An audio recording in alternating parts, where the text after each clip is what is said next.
There are funky cars, and then there are weird cars, and then there's the Nissan Juke. First introduced in the Philippines in 2015, the Juke challenged what a small crossover should look like. Since I'm also quite curious about this car, let's take a tour of the Nissan Juke and see what makes the Juke a Juke. Let's do this.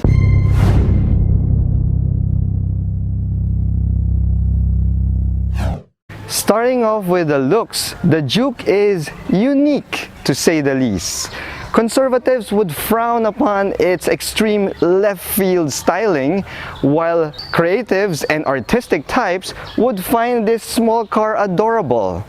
Personally, I think it looks like a frog. A cute frog whose name is Juke. And in case you're wondering why it's named the Juke, well, apparently they say that the Juke means to dance or dancing, which explains its appeal to creative types. Now, since Nissan built the Juke for fun, artistic, and creative types, this car is simply filled with funny quirks. And what we're going to do is we're going to go through some of these funny quirks today in this video, just to see how fun this Juke really is. Starting off with the headlights. At first glance, you would think, because that's the same thing that I went through, I thought that these babies here are your headlights, because if you look at them, they look like squinty Nissan 370Z headlights with that sporty, aggressive design. But no, these are your park lights and daytime running lights. Instead, you will find the headlights located down here, closer to the front bumper. Now, you'd probably think that this is a weird design when the Juke came out, and it is quite weird because it is ahead of its time, because this weird headlight positioning and design spawned a revolution in the subcompact crossover category, and we can now find the same type of headlight layout in subcompact crossovers like the Hyundai Kona and the Mitsubishi Expander, to name a couple. Moving down lower from the front bumper, you will now see another design quirk that I found in the Nissan Juke. You see, car makers often put in a rear diffuser in their cars to give it a more sporty and performance-oriented look. And Nissan did the same with the Nissan Juke. However, instead of putting it in the rear bumper, they decided to put it in the front bumper. And that's what we have here. It looks like an inverted rear diffuser. Now, I don't know what this piece serves in terms of functionality. It seems more like an aesthetic rather than a functional piece, but it does remind me of an inverted rear diffuser. Moving on to the doors of the Nissan Juke, at first glance you would think that this is a three-door crossover SUV, because looking at the front, you have your traditional door handle for the driver and the front passenger, but going to the back, you will find there's no door handles to be found. Instead, Nissan incorporated the door handle on the black panel found closer to the window to give the Juke a more streamlined and sleeker look. So to open the door, you have to pull on this blacked out door handle and open your rear door as such. Now, I totally understand why Nissan decided to do that, make it look like a three-door crossover, because its short dimensions and its muscular wheel arches makes this car look more like a crash helmet. Well, a pudgy crash helmet at that. Not that this Juke is so powerful that you'd crash it into a tree. You see, we do not get the US market Juke Nismo RS, and we also don't get that limited production Juke R with that monstrous 545 horsepower GTR engine under the hood. Instead, we get this. This is a 1.6 liter engine that is good for 114 horsepower and 154 Newton meters of torque. True, it doesn't have oodles and oodles of power, but then who needs power anyway if your car already looks as fun and as creative as a Nissan Juke? Moving on to the trunk, you see the Juke's trunk space is a bit of a joke. You have only 10.5 cubic feet of trunk space with the second row up. So that means you could practically fit nothing in the trunk. Now, if you want to fit real-world items in your Juke, such as a suitcase or maybe a golf bag, you'll have to tumble down the second row seats, which would expand your trunk space to a more usable 35.9 cubic feet of trunk space. Now, the Juke, however, has an ace up its sleeve. Well, hiding behind this trunk floor, which only has 10.5 cubic feet of trunk space, you have a secret compartment. And as you lift the trunk floor up, you will see that there is a deeper space found under the trunk floor of the Juke. Now, this expands on your Juke's trunk capacity, but not by much. But still, it is a welcome addition. Moving inside the Juke, you will find that the interior is just as fun and quirky as the exterior. Kinda reminds me of the newer Minis now with its penchant and love for circular items. The aircon vent is circular in the Juke. You also have your circular aircon controls, and you have your circular separated tachometer and speedometer in the instrument panel. Now, going into the center stack, you will find that the shift knob is also shaped like a ball, and your shift letters for park, reverse, neutral, drive, and low are also circular. Now, this can be found in a circular, well, not really circular, but oblong shaped center console, because this is shaped like a motorcycle gas tank, because the designers of Nissan wanted this to look like a motorcycle gas tank for reasons unknown.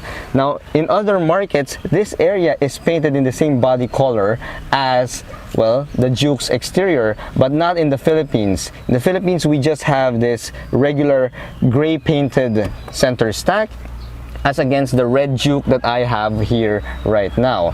Now, to top off that circular fondness of the Juke, you have this.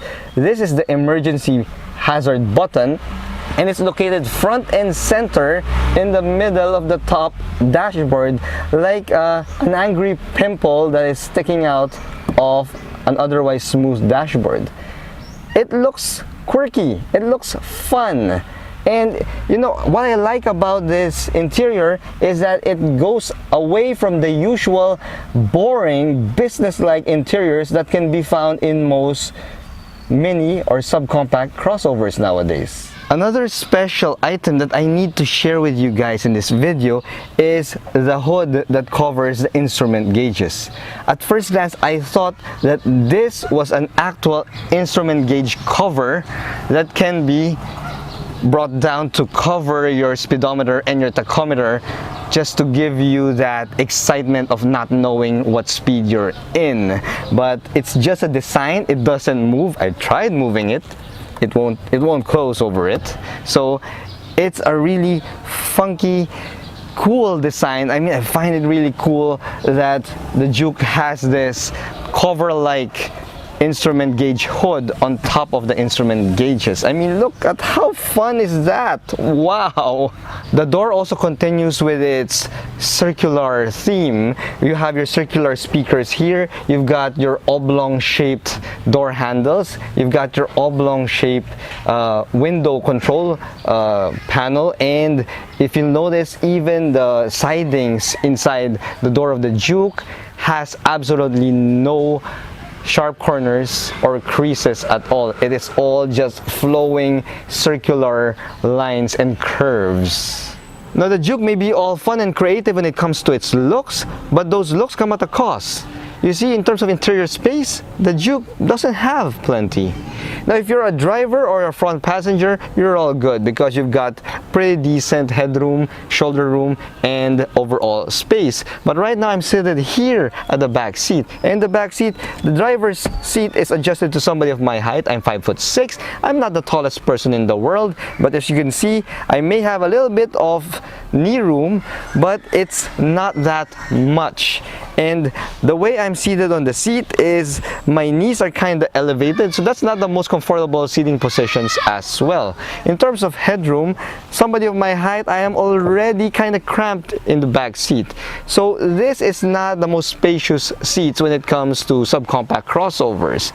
The thing is, Nissan even made a joke saying that the Juke is a 5-seater crossover SUV. Now, imagine going on a long drive and you're 5 passengers and you are the 3rd guy in the middle of the back seat. Well, guess what? The joke's on you, because that is the most uncomfortable seating position you could find in the Juke. Alright, so now that we've discussed all the quirkiness and fun facts about the Nissan Juke, let's take her out for a drive just to see how it feels on the road. So let's go for that drive right now. Okay, so we're in the Juke for our driving impressions. And well, since this is a subcompact crossover, well, it's quite small. And since it's quite small, well, it's easy to drive. And I like the fact that the seats are quite tall. I have a good ride height, but at 5'6", well, that means that my head is nearly hitting the headboard, and that's quite not good for somebody who is taller than me. But overall, visibility of the Juke is pretty good. Well, one of the things that I noticed is the park lights are clearly seen from the driver's seat. And that means that when you're driving the Juke at night, well, you'll have lit up front fenders right in front of you as you're driving. I don't know if that is something that's intentional on Nissan's side, but well, that should probably give you an idea where the ends of your hood are, because they're all lit up. So that's another funny quirk that you could find in the Juke. You've got illuminated front fenders when you're driving. Of course, I can't show it to you now because it's daytime, but at night you would definitely see it. Now, since this is made into a Nissan Xtronic CVT, the acceleration isn't as pronounced as what you would expect from a regular slush box or a manual transmission. That being said, this is quite a fuel economic vehicle, since you could go up to as much as around 13 kilometers per liter in mixed city and highway driving, which is not bad for a gas-powered small crossover. Now, since this car is named the Juke, and Juke means to dance, well, that just means that, well, this car is meant to dance, and that means it should handle well. And I believe it's so. Let's try it.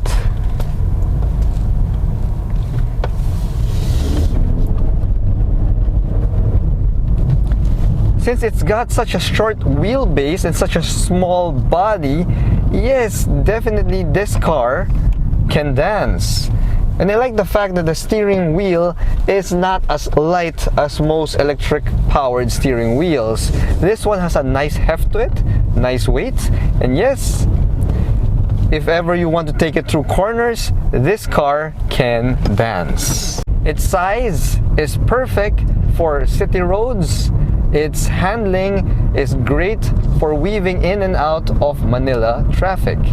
So yes, this is pretty much a pretty good looking city car that you could get if you want to stand out in a sea of boring crossovers.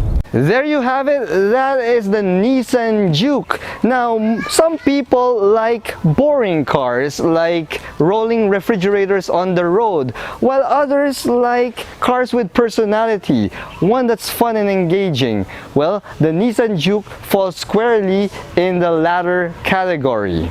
It's a car that wants to be different, to be fun. It's also ahead of its time, and for just ₱1 million, it will definitely turn heads. So if fun ranks high on your priority list and interior space is not much of an issue, well then the Juke may just be the perfect car for you. Once again, thank you for watching one of my car reviews. I hope you enjoyed this video, and if you did enjoy, please subscribe to my channel, hit that like button, and comment below what you think about the Nissan Juke. Once again, I'm Reagan, and I'll see you again in my next video. Bye-bye!